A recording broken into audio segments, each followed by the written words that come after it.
আজকে যে সভাটি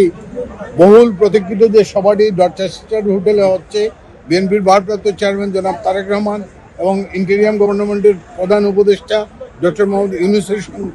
এই মিটিংটির সফলতা কামনা করি এবং যাতে এই মিটিং থেকে জাতি একটি দিক নির্দেশনা পায় এবং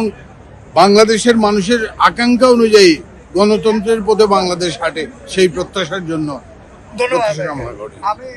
আমাদের প্রত্যাশা গত 17 বছর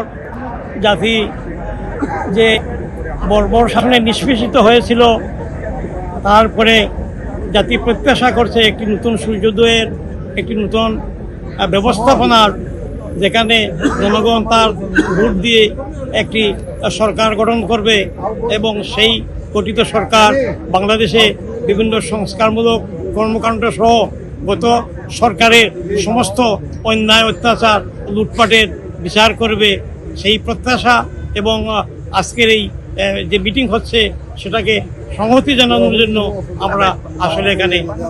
সমবেত হয়েছি। 4টা থেকে এখানে সমবেত হয়েছে, যেহেতু এখানে বিএনপির ভারপ্রাপ্ত চেয়ারম্যান জনাব তারেক রহমান সাহেব এবং ডক্টর ইউনূস সাহেবের আজকে যে ঐতিহাসিক মিটিং হবে, আগামী বাংলাদেশ কেমন হবে এই মিটিং থেকে একটা দিক নির্দেশনা আসবে। এই জন্য আমরা সবাই এখানের মধ্যে এসেছি আজকের এই মিটিংটা সাক্ষী হওয়ার জন্য।